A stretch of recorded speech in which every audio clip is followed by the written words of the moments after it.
Hi, it's Fies Tarot. Hello, Gemini placement. So this is for those in separation po. Okay? Gemini in separation. Hang on. Okay. Let's see.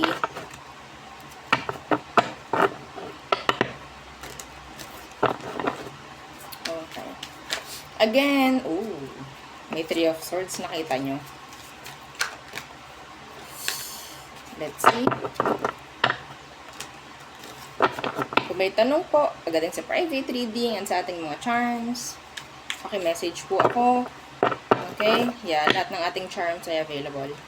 Yes. By the way, sa mga gusto magpabook po, private reading, sa ngayon ang aking open na. Puno na ang aking September and October. Puno na. Yes. So, nasa November na. Sa mga willing to wait, November na. Anyway. So, let's see. Super dami. Thank you sa mga nagtitiwala, nagsusuporta. Okay. So, Gemini in separation. So, anong kailangan mong malaman right at this moment? Okay. So, sino ba ito? Anong meron sa kanya para alam mo na siya yung babasahan natin? Okay. Sisipon pa rin ako hanggang ngayon. Sino to? Person ng Gemini. Gemini in separation. Sino to? The Five of Cups in reversed. Two of Pentacles. So, kinakalimutan mo na siya. Okay. Kinakalimutan mo na. Nagmo-move on ka na from this person. Why? Because some of you, alam nyo na itong taong to is meron ng person sa ngayon. Meron ng current relationship. Okay? Meron ng current person. Yeah.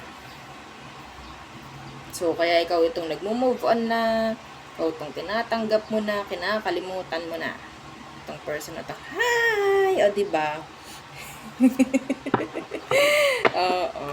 So, kumusta ba siya ngayon? Anong meron na sa kanya? Anong kailangan mong malaman? Yung pinaka-importante. The Moon in reverse. That's out. Malungkot pa. Sa pinaka-malungkot to ngayon. Ha?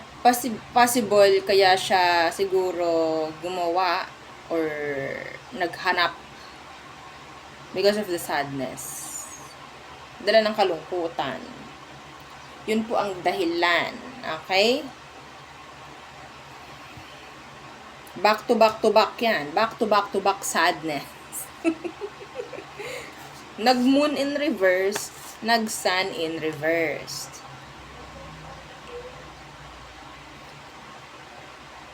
Malungkot pa to sa Bombay na hindi binayaran ng umutang sa kanya.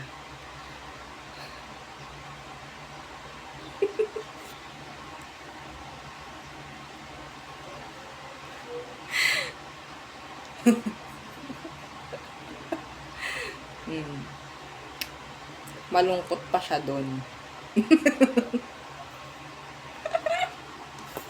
Hang on. Diba?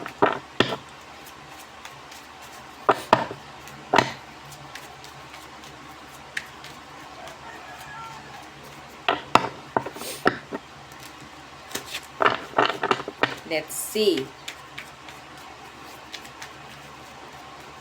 Ano ba ang tingin nito ngayon sa'yo? How do they see you right now? This person, yung person mo, how do they see you? The Fool. You're starting starting what? Starting having another, sabi natin, having a new beginning. Ayun ang tingin niya sa'yo. So, maybe that is why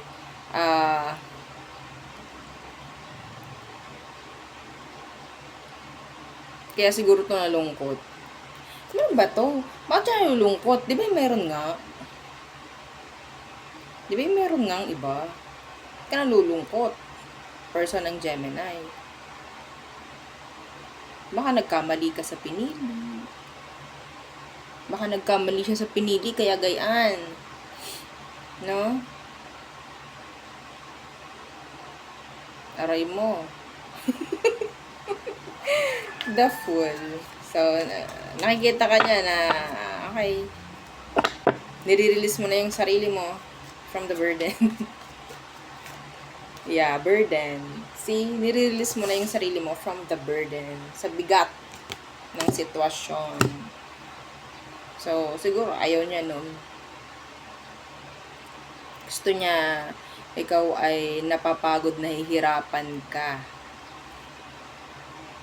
Ganong kasarap naman yun talaga, no? Pinagpalit ka na, gusto pa niya talaga na makita kang magkanda lungkot-lungkot. Ganon siya ka walang shy.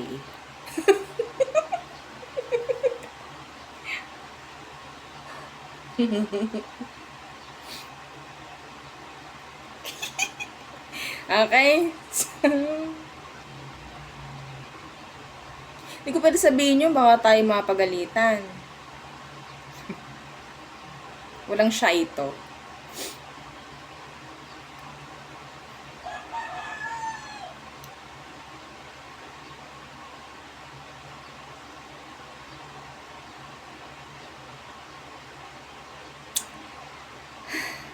Ayaw niya nun. Gusto niya kasi pumili na nga siya ng iba, tapos gusto niya magkanda, humahog ka sa kanya. Malungkot ka kasi pinalitan ka or iniwan ka, gusto niya yon. Gusto niya yung ganun. Pero ayaw niya nito na parang nire-release mo nga yung sarili mo sa bigat, sa pasakit. Gusto niya nahihirapan ka. Ano to? They're sad. So, how do you see this person? How do you see this person, Gemini? How do you see them? The Queen of Pentacles. Temperance. Ang tibay rin. Matibay yung mga paninindigan ng mga Gemini dito. Tingin mo sa kanya, kakailanganin ka rin niya. Sa nakikita ko, kakailanganin rin ako ni person. Yan, kakailanganin din ako niyan. Darating ang panahon, kakailanganin din ako niyan. So ngayon, gagawin ko na ako ay magpapakalamyerda muna, maglalamyerda muna ako. Yan, mga ganyang bagay, sabi ni Madam no? So, alam ko yan. Diba? Which is, magiging maganda naman ang resulta ng iyong ginagawa. Kasi makakatulong rin sa'yo yan, actually. Hindi ka ma-stuck. Okay? Hindi ka ma-stuck. So, itong person mo, you see them as somebody na kakailanganin ka in the near future. Yun yung nakikita mo, I guess. Ngayon pa lang, kinakailangan ka na niya. Yes, kinakailangan ka na niya. Ngayon pa lang. Malumbay na nga Wala na nga itong kalinawan sa kung anong meron sa sitwasyon niya ngayon. So, paano siya makakagawa ng mga plano kung siya ay itong hindi makita kung ano ba talaga ang gusto niya? Wala siyang direksyon. Nalaman mo kasi meron ng iba, no? Oo. Or pwedeng ito inalis mo dahil talagang alam mong may iba. Kasi nakita natin kanina si Three of Swords. Pwedeng inilagay ka sa third party pero hindi mo piniling maging ganon, maging maging parte ng isang third party. Kaya umalis ka. Kaya itong person mo, naiwan siyang, naku, paano to? Baka mamaya hindi kami mag-workout nitong bago. kakailanganin mo rin ako, babalik ka rin sa akin. Ganun. Okay, ganun eh. Oo. So, check natin ano ba ang emosyon niya right now sa'yo. Ace of Cups in reverse. Naka-reverse po.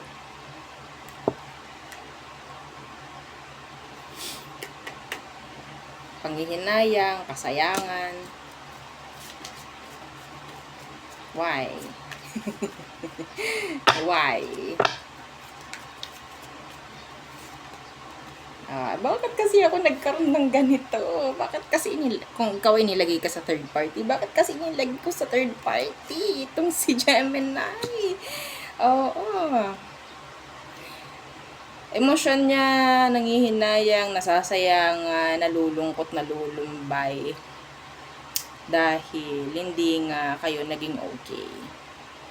So, siguro, imbes na gawin niyang makipag-ayos, kung sakali man, na kaya, hindi niya ginawa. Pwedeng naghanap ng iba kung sakaling kayo ay nag-break, no? Hindi siya nakipag-ayos sa'yo, humanap na lang ng iba. Yan, isa yan. Okay? Pero yung mga, alam nyo kayo ay nilagay sa third party, siya ay nagsisisi, bakit nga ba ganon? Bakit nga ba nilagay ka pa niya sa third party? Iniwan tuloy siya. Siguro hindi niya akalain na iiwan mo siya. Hindi niya akalain. Alam mo bakit? Sa dito, you're too kind. You're a giver. You're a nurturer pagdating po sa kanya. Hindi ko sinabing masama yun. Walang shy talaga. Yeah. Ganun lang talaga siya. Okay? So, ayokong tingnan ng outcome. Next action, yun lang yung next action ang tinignan natin. Okay? Next action, yung emosyon. Gusto niyo ba tingnan next action niya? So, ito yung mga baraka kanina. Okay. So, anong next action niya? Sa mga humihiling ng next action daw. Yung iba talaga, hindi ko ginawan. Nagkakatanda ko. Emotion lang. So, ano daw next action nito? Para sa mga naghihintay.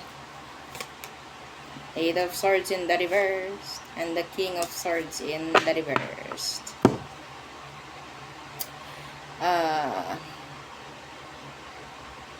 Gagawa to ng paraan. Ayaw na niya nang siya ay nakakulong sa mga isipin, sa stress, sa mga gusto niyang itanong sa'yo. May chance mag-reach out. Yeah, see, nakakulong. Para siyang nakatali. Okay? Toxic na ito. Madam, paano yan? Binlock ko. Gagawa siya ng paraan.